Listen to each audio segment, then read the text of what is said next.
Alright there, so hello everyone, I'm Talontrod and this is my ADGQ 2022 submission of Splatoon 1 NG+. I believe this category was ran by King J... summer 2019? I think it was 2019, but King J isn't the most active Splatoon runner ever, definitely runs a lot more Mario games than anything, and this category recently got super optimized because of the two new tricks that were discovered this year, which I will definitely have to explain in this run, because this game is completely different now to when it was last shown. I definitely showed off these tricks at the GDQ hotfix, which I believe was like in August, but let me explain these a little more, because the first one is right here. I can't really do the second one in NG+. I only did it at 80% because that category needed it. But right here. Usually you're going throughout this entire stage on rails and whatnot. The thing is, this metal part, it's got collision, and there's a rail down there we can get with a burst bomb. So by using this twinticle, we're going to be able to damage boost off of the shots and go over to this metal part, activate it with that rail with a burst bomb, and save about a minute with that skip. That's called Fuyo Skip, discovered this year in May, and it saves way more time than it should. And it is the reason every category got just demolished this year. Besides all scrolls. All scrolls can't do that because the scroll is in the middle of the stage. I'll explain that when we get there though.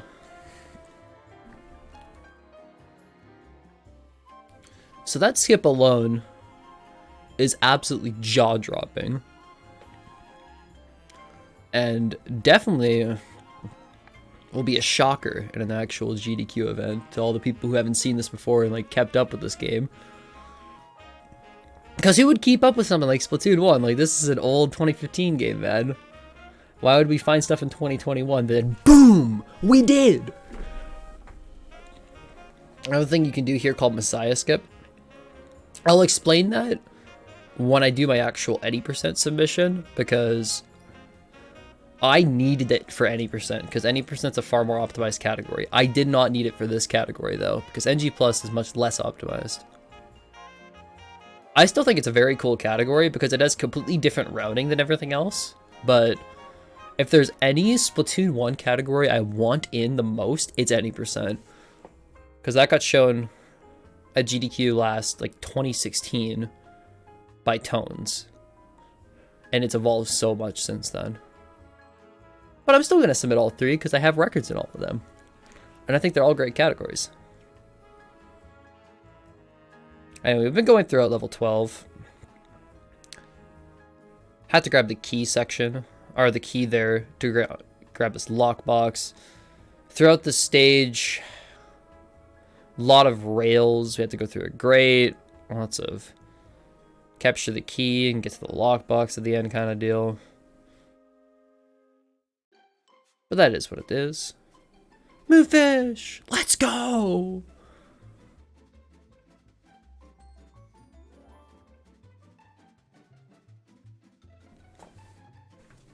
Move fish is a big bro. I'm one of the grandfathers of Splatoon 1 speedrunning and is second at 90% right now. Super difficult to compete with. Anyway, we're in level 14 now, and in level 14, this is a really short Octoling stage. It's just the Blackbilly Skate Park multiplayer map, and it takes like 20 seconds to go through. Very fast.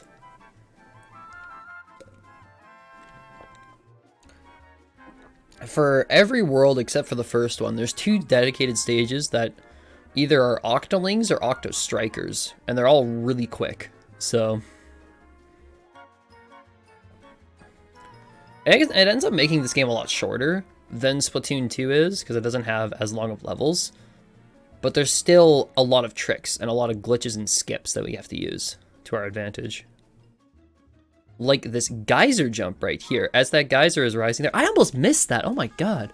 But as that geyser is rising, you can actually use its upper momentum to get up to that platform over there and save a couple seconds to going right side and using a box instead. Which is a neat little skip.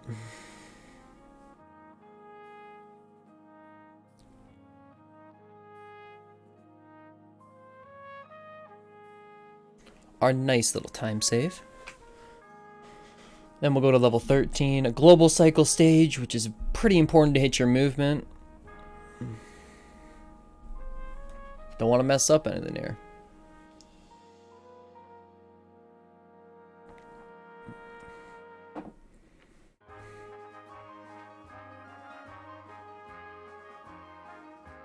It's going to be a lot of these like whole moving platform sections, and the burst bomb sub is going to be our most useful thing here. When you throw a burst bomb, this isn't in Splatoon 2. When you throw a burst bomb,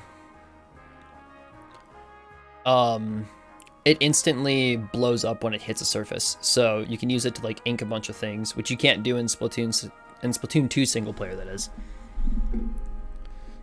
So that's one of the most important mechanics to Splatoon 1 single player, is that we have burst bombs instead of auto bombs. And then we have Seekers instead of curling bombs, which are the same but worse. So it is what it is. It's worth it for having Seekers instead.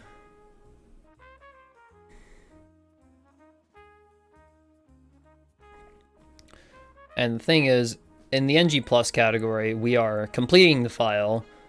Are we completing the game on an already completed file as fast as we can, meaning we can have any upgrade that we want.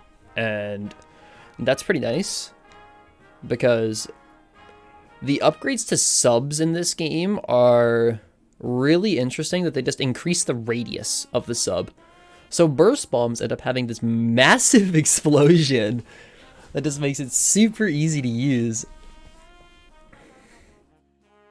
And like, Seekers, look at how large this path is for going through. Oh! How do they live that? What? Oh, the Seekers saved me because I missed the jump. That's crazy. Throughout this stage, there's a lot of twinicles. Take them out, go around, dodge the bombers. There's these octoballs here. Octoballs, if you don't take them out correctly, can like knock you around. They do a ton of knockback, so you have to be super careful about it. They're probably one of, if not the worst enemy in this game to deal with. Tried to do a burst bomb strat there. Oh well.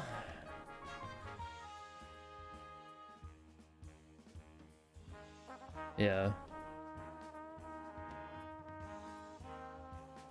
Overall, my NG Plus movement definitely will not look as nice as my 80% movement, but that's because I have 7 completed NG Plus runs compared to my 80%'s like 26 or 27 at this point.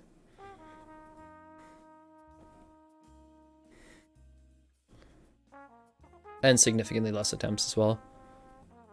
But it is what it is. So that's World 3. Not too difficult in NG Plus, especially because we're allowed to do it first. Because the thing about NG Plus is that since we're already doing this on an already completed file, everything's already unlocked. So you can really take whatever order you want to.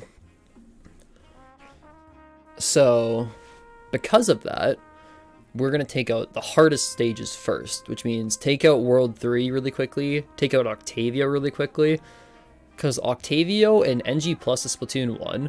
Not only is it not RNG like Splatoon 2, but it's also really, really difficult, because all the skips that you would have to do at any percent are just made way harder when you have upgrades. They buff Octavio when you have upgrades. So all the fists are faster, they have more health, and the subwoofers are harder to hit back, and it's like, overall, a much more challenging fight. I feel like they buffed every boss a considerable amount.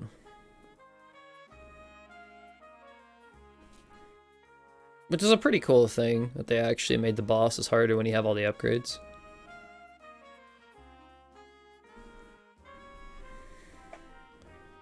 Anyways, that's our boss 3. Very quickly defeated.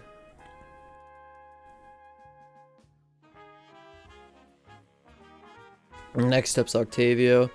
Supposed to be the final boss of this game, but we get to do Octavio a little early in this category, just because it's a pretty difficult fight.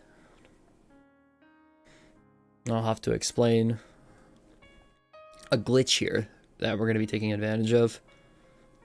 We take advantage of it in a lot of different places, but it's most useful in Octavio. So every time you change your sub-weapon in this game, it fires one extra shot out of the hero shot. So if you rapidly switch between subs, you go from having a pretty good fire rate to an insanely quick fire rate out of your shot.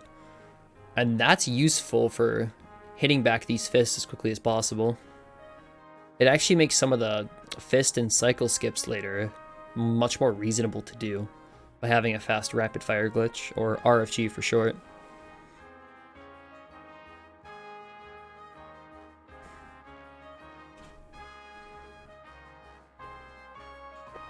This here though, it's a subwoofer. We're playing tennis with Octavio, that's right. The subwoofer's got a ton of health in this category. So even with a fast rapid fire glitch, it takes a long time to hit this thing back.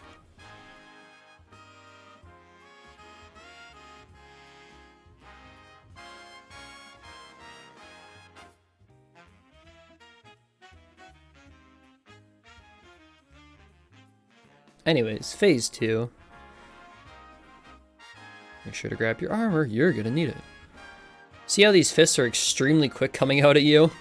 I'm trying to space these out correctly so that once I hit the first fist back, the second one will already be coming at me instead of from a distance. Which lets me not only do increased knockback, but it also makes it faster to hit everything. And if you hit back the first fist fast enough, the second one doesn't even activate yet. That's called a fist skip, and it lets you do significantly more knockback in the phase, which is pretty important in some spots. It's kind of hard to fully explain this fight as you're actually given the time to do it, because to really understand how this fight works takes like hours of little setups and stuff. But just know, we are hitting back fists, playing tennis with subwoofers, and doing rapid fire glitch. Go burr.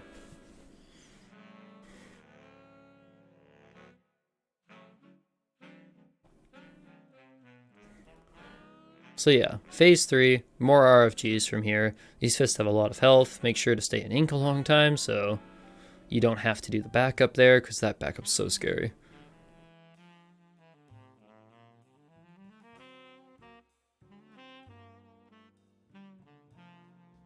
Oh? Left side? Wait. That's... I was about to say, like, left side there? That's incorrect. There you go, fixed it.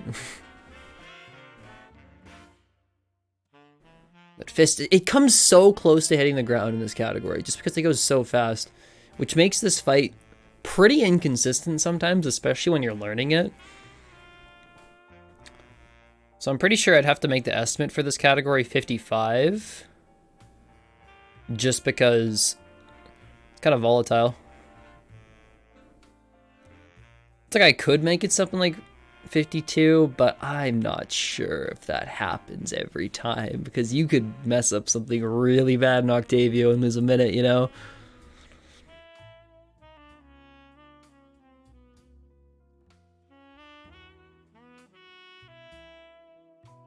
Oh, here's an interesting point. So, you'll notice that I didn't hit back the second fist there. For this phase to actually work, you don't have to hit that one back, but it requires doing a really fast RFG on this fist here to hit a cycle. No, it's not a cycle skip, that's a fist skip. You got a fist skip there to actually get the correct amount of knockback. If you drop that fist skip, it's game over for you. In the sense of you're losing about 40 seconds to having to do like a completely extra cycle. It's really bad.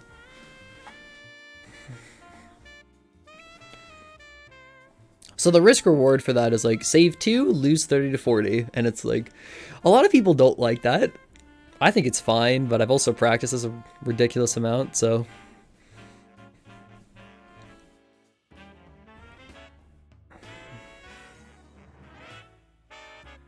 So now we're in phase 4, so this subwoofer is going to be going really quick at this point. You got to make sure you're getting shots onto it pretty quickly, because it's going to get close to hitting the ground if you don't. But we've held on to an Inkzuka for the rather large part of this phase. Think about the Inkzuka. It's the long-range special weapon, and it's going to be useful for hitting back a subwoofer. I did it in phase 3 because Octavia's far away from you, but you really need it in 5 because everything's going to be really fast now. It's the final phase of Octavia.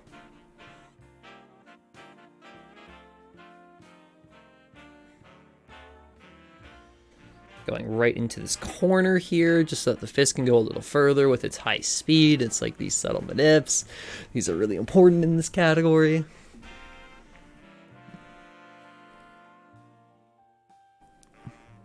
Don't let the fist hit the ground. It's gonna look scary every time that you do it, but don't let it hit the ground. That's how things get bad.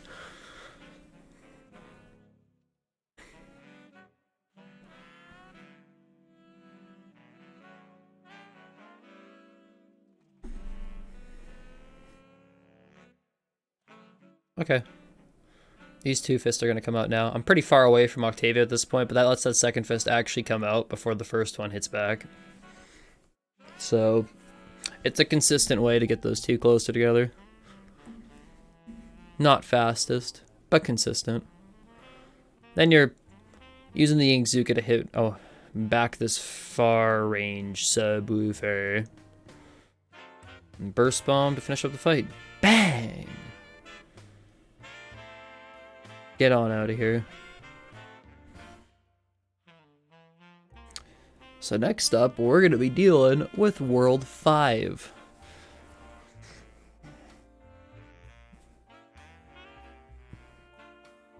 But getting through World 3 in Octavia is definitely the hardest part about this run. From here, it's not autopilot, but it gets easier the further you go in. Because the whole point with NG Plus is to take out the hard stuff first, because you can. So once you're through, especially like World 5 and World 4, then you end with World 2 and 1. So it's kind of just a reverse route in that sense. Anyway, this is level 24. The thing about level 24 is that it is a global cycle stage, and in NG Plus, you can't speed up this global cycle. You can only make the same one you do in any percent, and it's super easy to make because you get super reliable, consistent paths with your shot and whatnot, and it's just, this is so free in this category.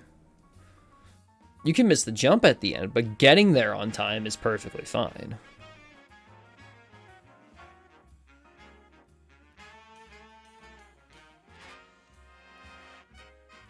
Because I have to wait for this windmill right here, regardless of what I do. Even if you get on it early, you're not actually saving time, just because you have to wait for a platform right after this super jump. So whatever you do, you're not saving time here. You can try. We have extensively tested this level. The hard part is that we got to get on that windmill at the end, and that's kind of tricky. Because we want to get on the left side of it, so we have to throw a burst bomb at it and make a path and make sure we don't get caught without ink on our feet or something. So that could be pretty bad. But we make it work.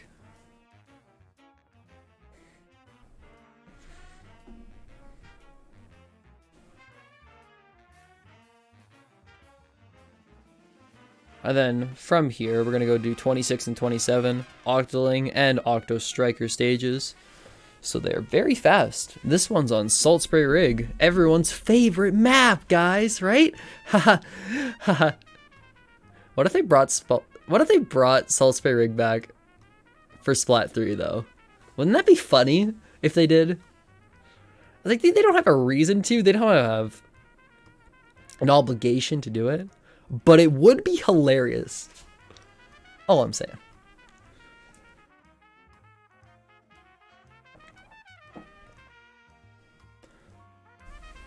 And then 27. Guess what? We just had a stage on Blackbelly Skate Park. We're gonna have another one on Blackbelly Skate Park, actually. You know, 2 of them. This one we're trying to get a key to the end. I'm trying to bait a positioning setup for this Octo Striker. I have no idea if I hit it or not because I don't have audio for the game right now. So whatever. I can tell here. No, that's a miss. Splat bomb strat. Ginger, you're going to try to throw a burst bomb here and it's not going to work. I can guarantee you that. Could call that from a mile away, dude.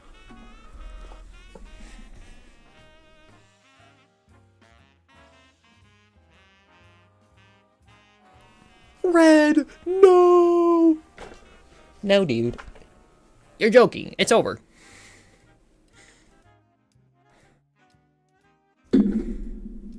Now, we're into level 25. This stage has a lot of flutters. Flutters are not fun enemies. You can't control them, for the most part. You can't go through them in many ways. They one-shot you. Can't take them out, and it's just like, you gotta deal with them, get around them. It's annoying.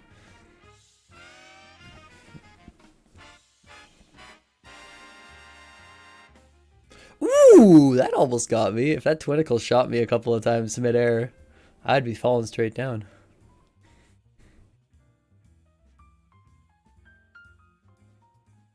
Flutter being nice. That's cool, dude.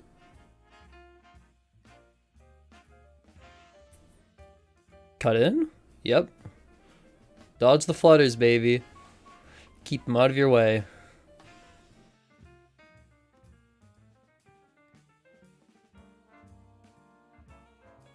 Then this sniper here, this sniper's got a key. We need it. Kind of slow pattern, but that's RNG there. One of the only really bad points of RNG in this game.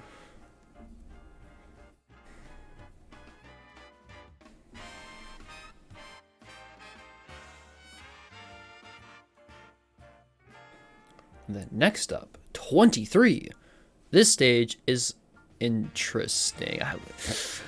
Ooh, 23, dude. Ooh, gross.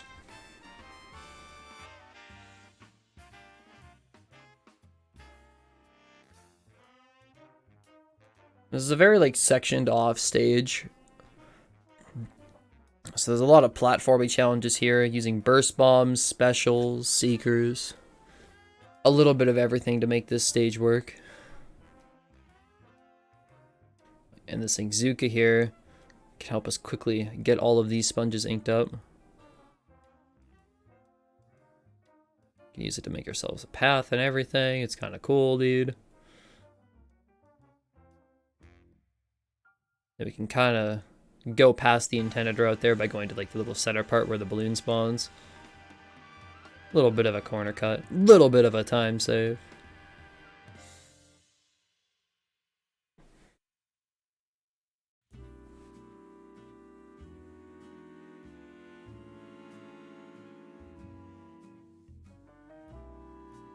Using burst bombs to get some better paths there. You can get through that section pretty quickly.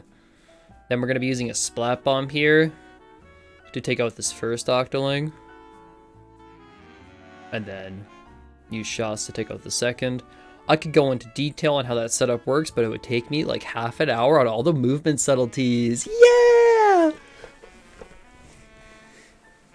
It's super complex.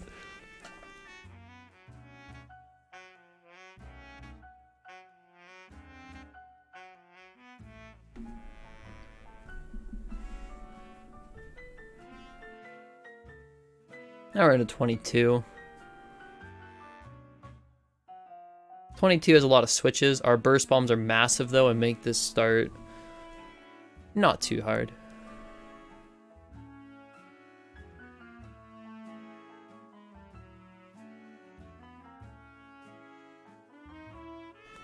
Take out all these Twinicles as quickly as we can with our high level shot.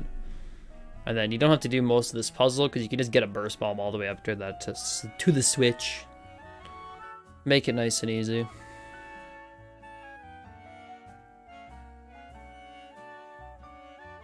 Use the Ingzuka, take out all these snipers, very cool.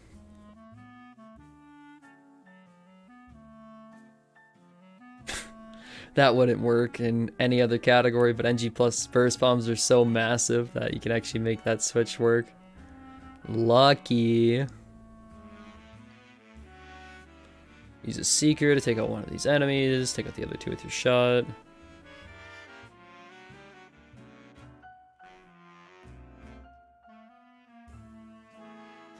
Ooh, nice gold split. And that's World 5 down. Next up is World 4. This is commonly known as the ROM hack world because in any percent we skip this. So any percent runners don't know what they're doing in this stage entirely. And for a long time I didn't, until I decided, oh, I'm gonna take all scrolls and NG plus records as well. So I had to learn World 4. And it's tough. This world is pretty brutal overall. They don't mess around here. I don't know how that bonked on the wall. Get me up there, dude. Pretty sloppy movement, but that's all good. You gotta definitely do some of this World 4 movement better if you're gonna get a 47 in this category. Which I might have to go for at some point, but my Splat 1 journey is kind of done now that I got the any percent time. The legendary sub 50.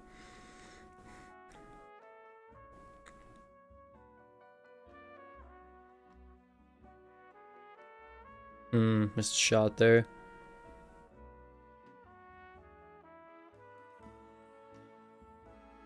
And then this section's a bit of an auto-scroller. Just taking out enemies on this platform. Just waiting to get to the end.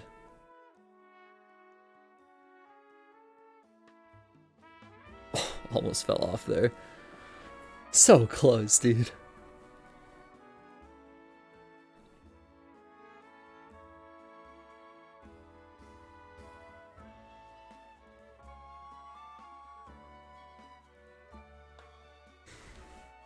Imagine being -7. Not anymore. Goodbye, time safe.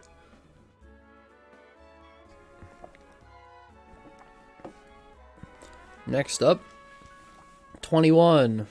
Another striker stage. This one's actually probably the most interesting striker stage in this game. This because it has a lot of really difficult tricks that you wouldn't get to see in any percent.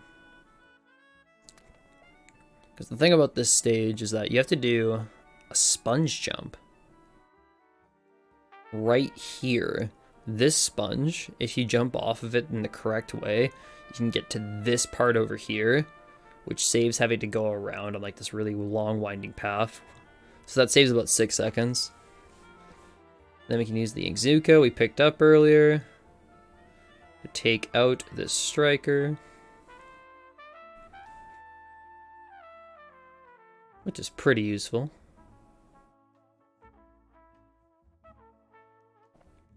Drop him behind again, Ginger. How dare you go in the red?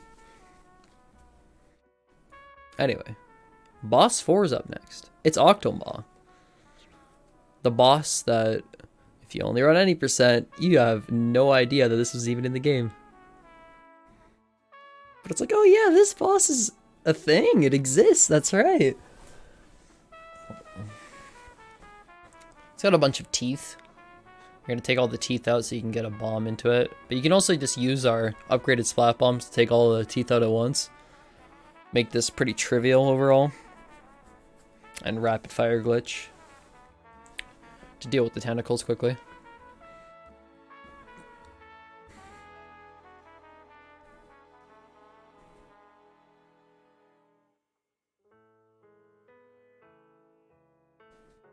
Not much else to explain besides that. This is a pretty trivial fight. You use 2 bombs there to take out all the teeth instead of 1. That's pretty hard, dude. That's crazy, bro.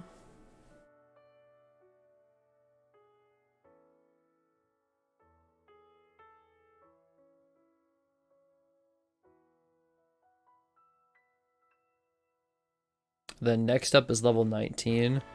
This is actually probably one of the hardest stages in the game, at least in this category, because there is a cycle here that saves about 10 seconds if you get, but you basically have to play the stage perfectly.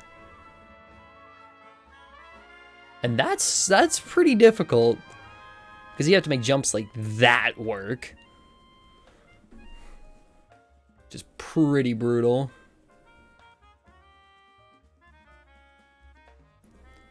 Our large burst bombs are going to have to save us here. Notice my movement gets all like snappy and everything as I'm trying to like make that jump and cycles here. When I'm trying to be like super frame tight about something, my movement just starts getting really snappy and technical.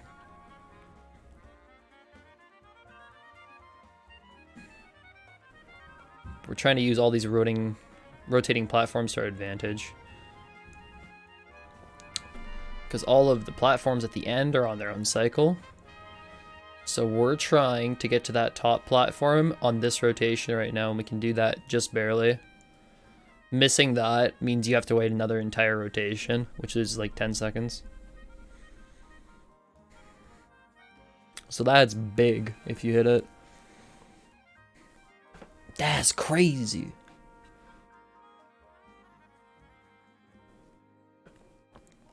Octolink stage.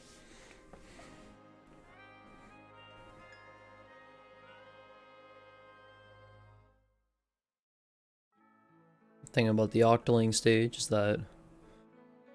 What is this map even called again? Bluefin Depot? This is Bluefin Depot, right? I can't be that washed up on Splatoon 1 maps. I used to play this game so much online.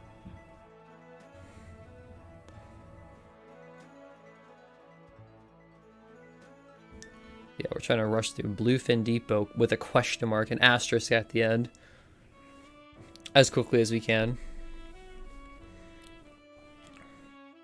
And then next up is like levels 17 and 18 are both pretty bad, especially 17. There's a lot of ways that you could fall off here. There's global cycles throughout, and you don't really want to miss them. So you have to do some pretty bad corner cuts.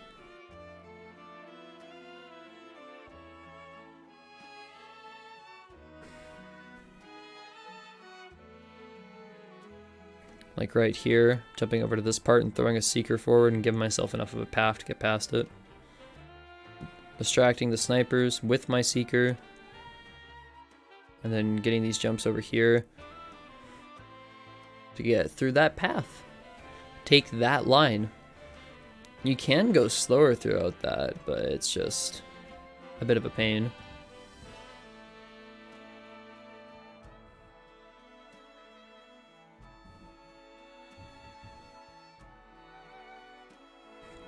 Anyways, last section here, kind of a sniper valley.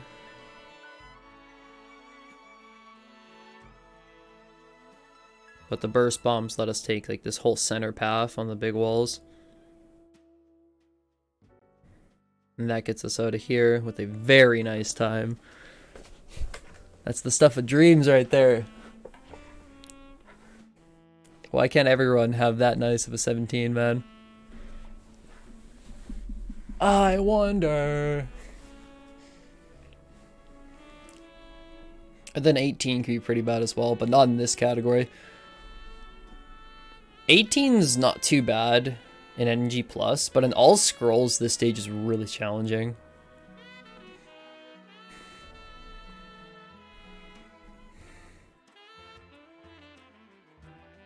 So we kind of just get to take a direct path to make this whole thing work.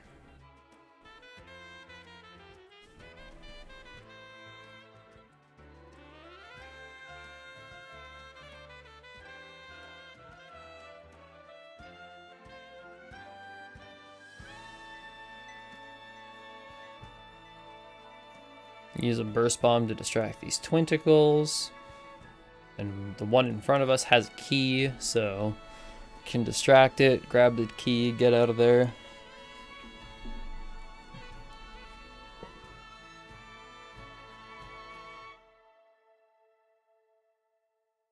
And that will get us out of World 4. Next up to World 2, then to World 1, and that's the run.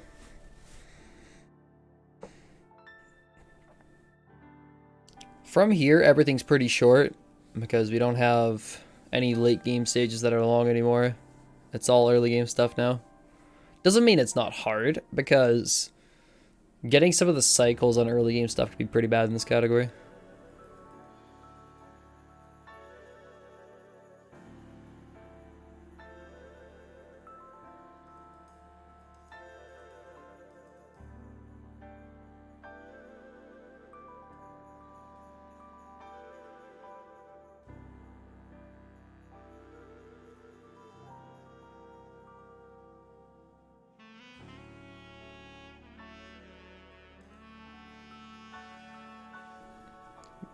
hardly even been talking about Octonozzle, but he's got all these little tentacles on the side. You pop all of them, you get a tentacle on top, which you have to RFG.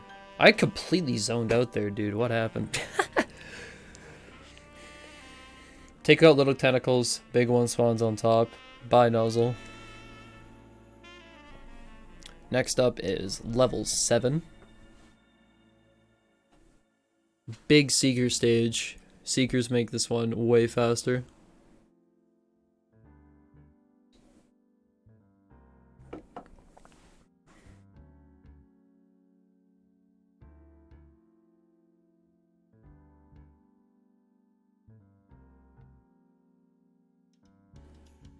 So we get all of these really long straight paths that the Seekers are perfect for.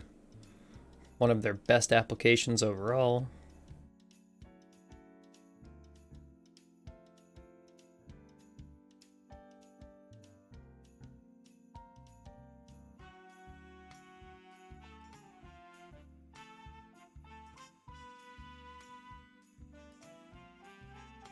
And then we have to climb this platform, or we have to climb this wall here. Oh, the NG plus cycle is so easy. There's a cycle that you have to do there in any percent that's way more punishing, so that's just nice, dude. It's like I look at that, I was just like, what? We get to do that there? Oh my god. It's way better, man.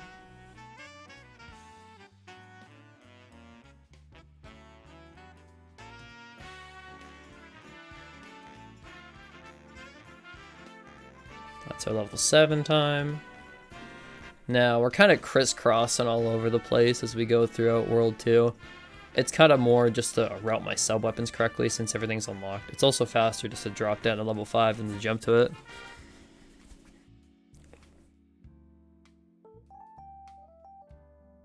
Some of the levels are close enough to each other at this point that it's faster just to swim to it. Because that's just how it's like in the early worlds.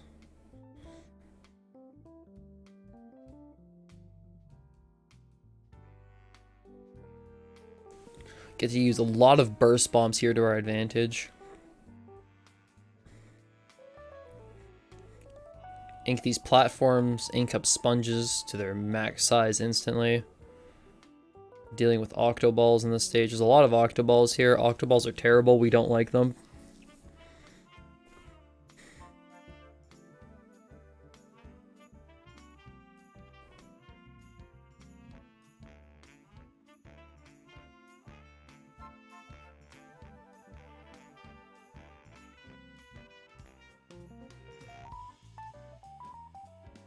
And then we're going to use burst bombs on all these sponges at the end just to get through this path as fast as possible. We do a little bit of a burst bomb route there that you can't do in any other category. Because in this we have a larger ink tank, so it's a big, nice little subtle route. Where you can get all 3 of those sponges without even stopping and just charging straight forward. Which you can't really do anywhere else because you need to get ink back. And then level 8, this is a cool glitch, one of the oldest ones in the books, Octoling glitch. Inklings and Octolings are extremely similar in this game. They're only differentiated by like having a different model and sound effects. So Octoling goes through Zapfish path when it's already open, it activates it. That's what happens there.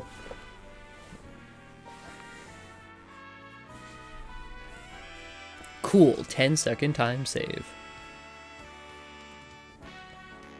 Cool bug facts. We're saving 10 seconds. Dun dun dun dun dun dun dun.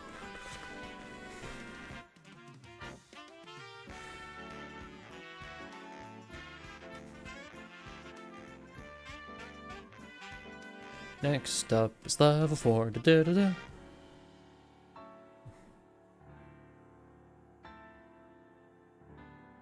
Think about level 4. There's a lot of twinicles that we're gonna have to take out. But our shot is so incredibly fast that there's not much strategy to it. Activate your ink rails. Get through stage. Easy clap.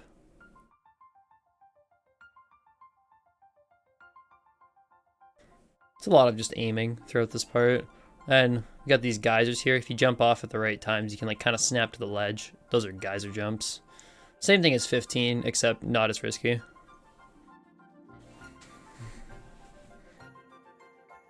How did that gold? Wow.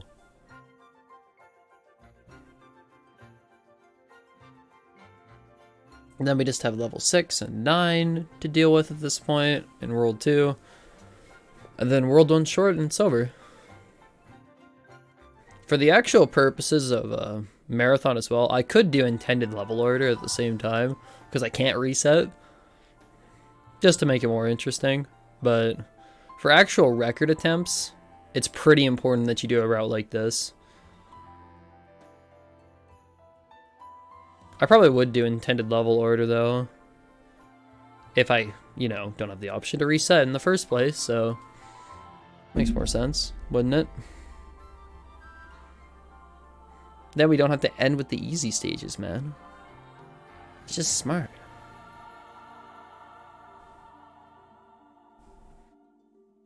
So by hitting each of these fans 3 times specifically, you can get through these plats a lot faster.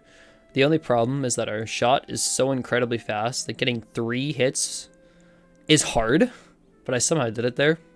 You can also use my big old burst bombs to get these walls inked really efficiently. It's like, oh my god, it's so optimal. It's just so optimal.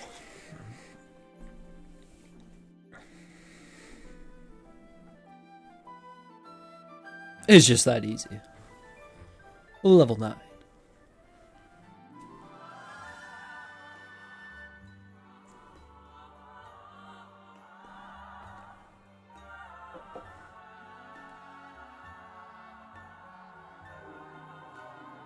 Think about level 9. Lots more secret paths. It's another striker stage. Can't really do anything for like cycles here. So we're just going to be doing another splat bomb strat at the end. This one's extremely basic. It's just another... It's just the intro stage played again. You don't know what the intro stage looks like when you've only watched an NG Plus run before, but it's just the intro stage. You'll see that pop up in any percent in all scrolls.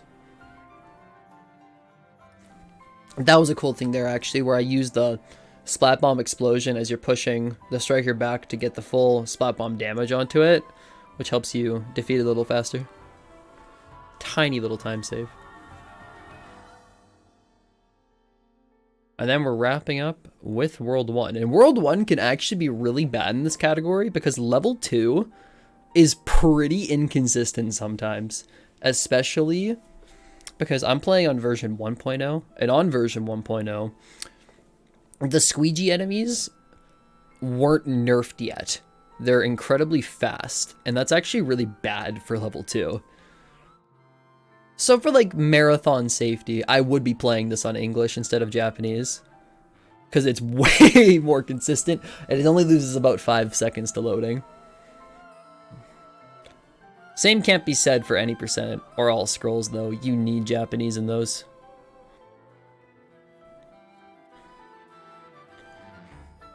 I didn't even think about that in the first place, but like, yeah. I would, depending on the category I am running, that would get in.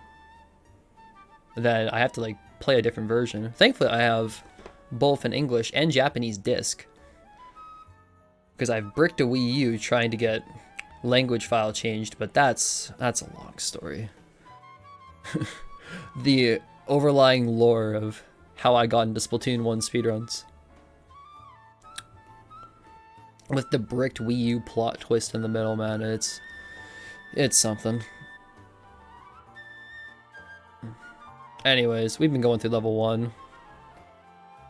Level 1 is just a lot of an aiming test, but our gun makes that trivial.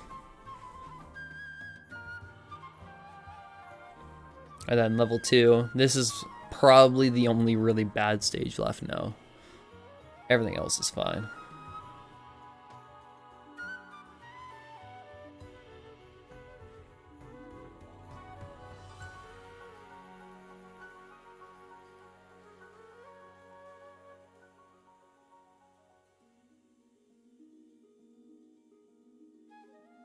Since we have massive burst bombs here, we can use them to get across all of these different walls and whatnot.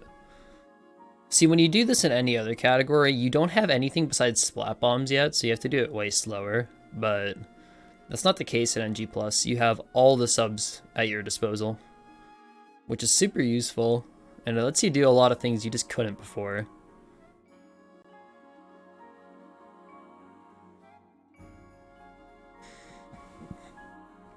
Lots more burst bomb uses.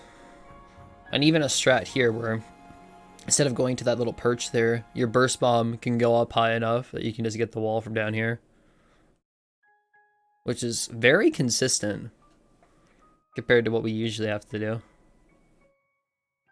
And then the strat here where we're going to use 3 different burst bombs to try to ink up a ton of this wall. The only problem is that I kind of misplay this. Takes me a couple of tries to get up this wall and I end up losing quite a bit of time for it. That's the thing about 1.0 squeegees though, they will do that, so. That would not have happened if I had played on English here. Wouldn't have lost those 6.5 seconds.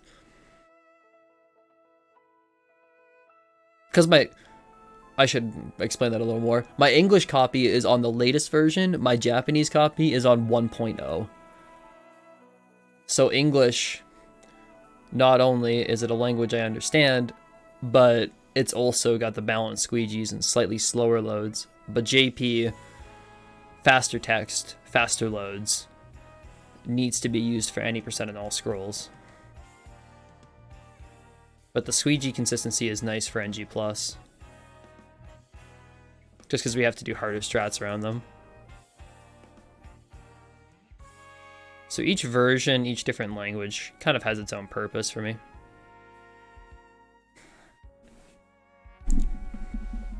Anyways, we're in level 3 now. Another great application for Seekers. But burst bombs also get a lot of love here, which you usually would not have yet.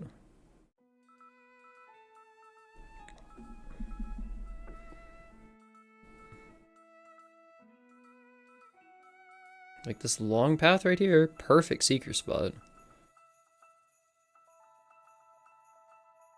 Wrap up this tiny little section and grab yourself a Zapfish. Gold split! Nope. Not quite. Trolled.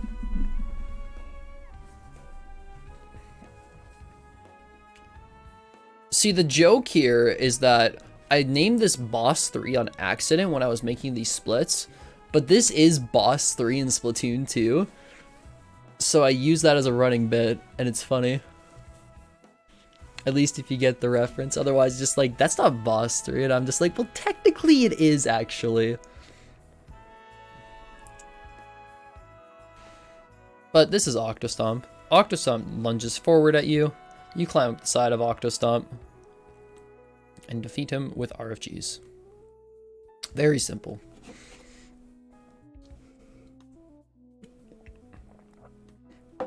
But that is the NG Plus submission. Great showcase for how the new 2 tricks work in a bit of more of a shorter category. That's more fast-paced than 90%. Gets to show off more of the levels, World 4 tech kind of deal. But that'll be it for now. And I'll see you in the All Scrolls. So, peace out.